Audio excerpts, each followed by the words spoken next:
Hi! Welcome sa panibagong vlog. Medyo pagod sa trabaho. Hi! Ayun, 5:20 pa lang. Kakalabas ko lang. Ayan, may araw pa. Diba? Medyo pagod ako sa trabaho kasi may kami, bagong trabahador. Taga-India. So, bukod sa hindi pa siya marunong magsalita, ako yung inutusan ng boss ko na turuan sa pagtatrabaho. Kaya medyo pagod tayo ngayon. I-adjust ko na yung ilaw namin. Ito kasi yung mga ilaw namin dito naka-automatic na mabubuhay ng alas 5. Diba pag dito pag taglamig alas 5 madilim na. Ayan, kailangan yung i-adjust siguro ng alas 7 na. Kasi 6 maliwanag pa Kailangan kong i-adjust to ng mga 7 na automatic mabubuhay. Ganda ng tubo ng halaman ni Mrs. na binili sa market, di ba? Colorful. Di ba? Mamaya patay na yan. Palagi ko kasi pang pang outdoor.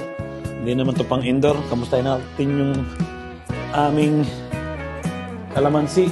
Dami ng bulaklak ng kalamansi. Baka may titip kayo sa akin na magaling kayong magtanim ng kalamansi. Yung kalamansi ko kasi hindi ko malaman. Dami niyang bunga. Ang problema parang hindi lumalaki, parang ganun pa rin yung mga bunga. So ngayon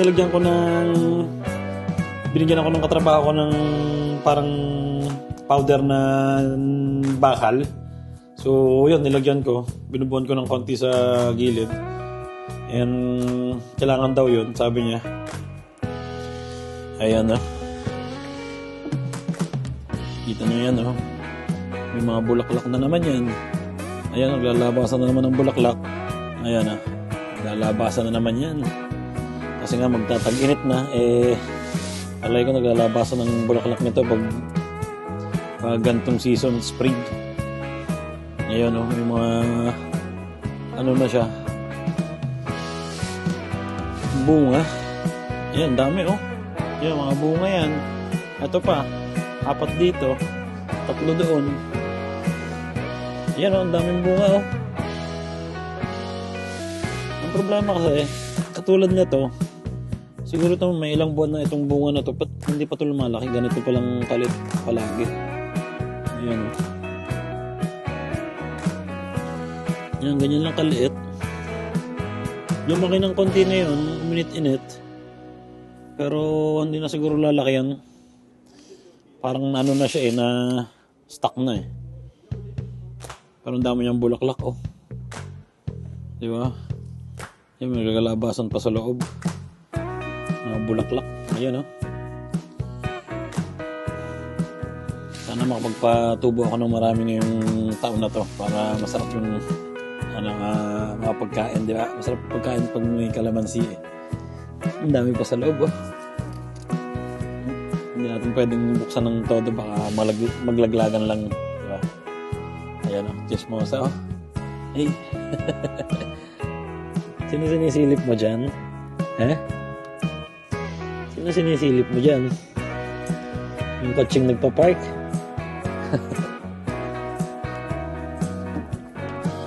At si Mrs. wala ng trabaho ngayon pag Miyerkules.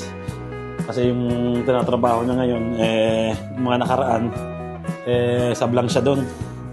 So dumating na yung may-ari talaga ng trabaho na galing Pilipinas, nagbakasyon. At ayun na yung nagkatrabaho. Wala na siya nung office na malapit dito sa bahay. At wala na rin siya nung yung isang senyora na nakatira dito sa medyo bandaron ng bahay namin. At may gagawin pala ako dito sa pinto namin. Pinalagyan mo na ng oil to? Kailan? Hindi na maingay? Hindi na maingay. Diba? Minsan kasi dito, nakakagulat kasi. Alam niyo yung pag bumubukas to, kasi itong aso namin dito natutulog sa kwarto. Pero may kama rin siya doon. Diyan, may kama rin siya. Ayan So minsan lumilipat yan, madaling araw. Minsan, siyempre, sarado itong mga pinto namin. Nakaganito lang yan. Hindi man sarado. Yan, nakaganan. Hindi siya kasya. Minsan, binubuksan niyang ganon. pag dahan-dahan ng ganan, umiingay. Parang, alam niyo yun, yung parang sa mga movie na may aswang. Ayun, ganun. Pero nalagyan na pala ni Mrs. ng oil. Nasprayan niya na ng yung WD-40 yata yung ayun, hindi na naingay. Wala yung mga kids namin dito. Yung bunso namin, naglalaro ng basketball, may practice. And yung panganay namin, nasa school. At diretso siguro yung mamaya sa, sa trabaho niya, sa restaurant. Tapos na ang sub ni Mrs. Wala na siyang trabaho. Wala ka ng trabaho pag Miyerkules.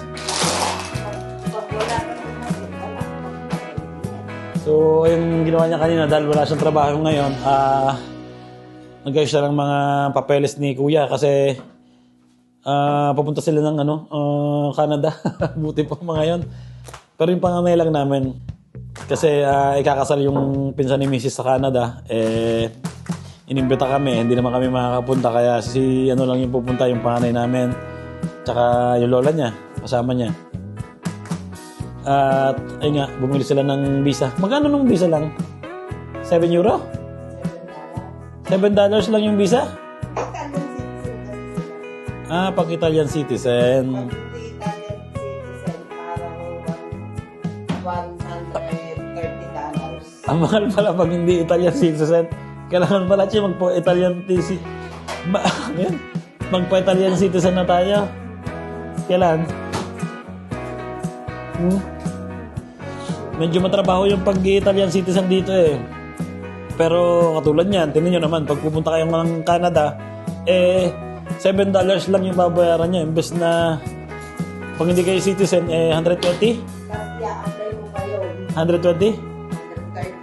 130 pag hindi kayo citizen, tapos i-apply mo pa sa embassy daw.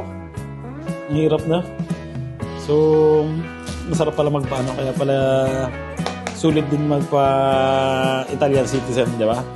Yung panganay kasi namin, Italian citizen na yun. Pag kasi dito, pag 18 years old ka na, pwede ka nang pumili kung anong gusto mong, kung gusto mong Italian citizen o Pilipino, Pinoy pa rin. So, yung pinili ng anak namin, nagpa-Italian ba't ako nabubulol doon? Nagpa-Italian citizen siya. So, yun. Pwede naman siya magpa-dual sa, pupunta embassy lang na. Pero magasus daw yun pag nirenew, di ba? Dalawang passport yung re-renew mo. Pero okay lang yun. Ilang years lang naman yun bago i-renew. Ilang years ba bago i-renew ang ang passport? Tagal pala, So yun, prepare na si Mrs. ng merienda. Sandwich with cheese whiz. So ayun, baka may magtatanong na naman na paano ba maging citizen dito ng yung mga sa anak nyo pag dito pinanganak. Yung sabi ni Mrs. bago daw mag 18 years old may darating na letra, sulat sa inyo. Tapos, yun, punta nyo. Saan na yun? Sa embassy pa rin. Sa munisipyo lang. Kala ko sa embassy pa rin. Pero sa embassy, wala nang inaayos na. Tapos, yun, mawawala na yung permit to stay nila na. Mapapalitan na ng passport, di ba?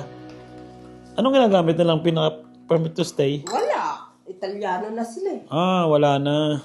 Wala na. So, Italiano na sila. Kaya siya ang hindi. magkano binayad ni Marcos doon? 250. 250 pag magpapa-Italian citizen. Tapos, nagkano pa yun? 140 ang passport. Tapos magpapagawa din sariling passport na, Italian na. Di ba nagkaganon pa yan na? Yung nangangako. Si Marcos nangangako yun eh. Siya lang yata pumunta mag-isa eh. Kami? Sinamahan mo ba yun? Sinamahan ni Mrs. Trabaho kasi ako, may busy. Busy kasi palagi ako sa trabaho eh. Kaya yun, silang dalawa na nagpunta. And yun, merienda na tayo. Let's go. At habang nagpapahinga ako, nag-message sa akin yung kaibigan ko sa Nasugbu. At ayan, tingnan nyo naman, si Japper Sniper. Na-shoutout tayo ng Japper Sniper, oh.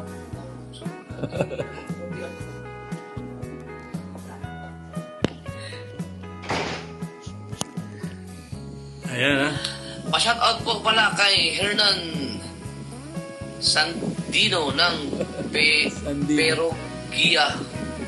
Paano basahin yan? Perugia? Perugia, Italia. Tama ba? Paano basahin yan? Perugia? Perugua? Perugia, Italia. Shoutout si Hernan Sandino. Pa-shoutout doon sa mga bata. Di ba? Nag-mail sa akin yung kaibigan ko sa Pilipinas. Ayun nga. Tagal ko na dito naglalagay ng shoutout sa live ni Idol Japper. Taga, kasi to? Taga Cebu. So, sinubukan ko rin puntahan to nung umuwi kami last 2 years ago. Nabalitaan ko lang na... Teka lang. Ay. Patayin ko lang yung live ko. Ayan, okay na. Ayan, sinubukan kong pumunta doon sa Bukana, kina Idol Japper. Nung last na umuwi kami. Ang problema, wala daw siya doon. At nasa ibang lugar yata si Japper Sniper nung kami sa Pilipinas. Doon nagbablog yata sa malalayong lugar. So, yan, hindi namin nakita. Pero, nakusap namin yung mga kapitbahay niya dahil bumili ako ng isda. So, pagkabili ko sa kanya ng isda, tinanong kung kilala niya ba si Japper Sniper. Sabi niya, kapitbahay lang daw nila. So, yun nga. Sabi ko, pasama ako sa kakayaman, di ba? Sinubukan kong magpasama dun kina Idol Japper sa kanilang lugar, sa Bukana.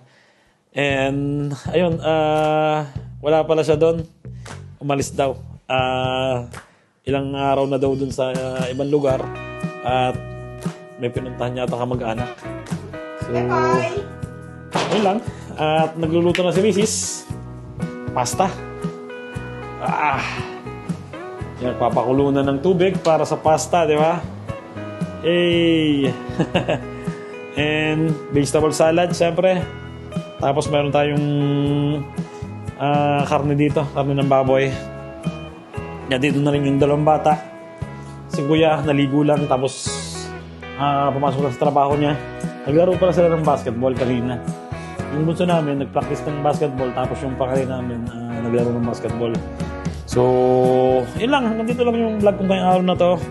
At ingat palagi. Salamat sa suporta. At ayun lang. God bless inyo lahat. Ciao.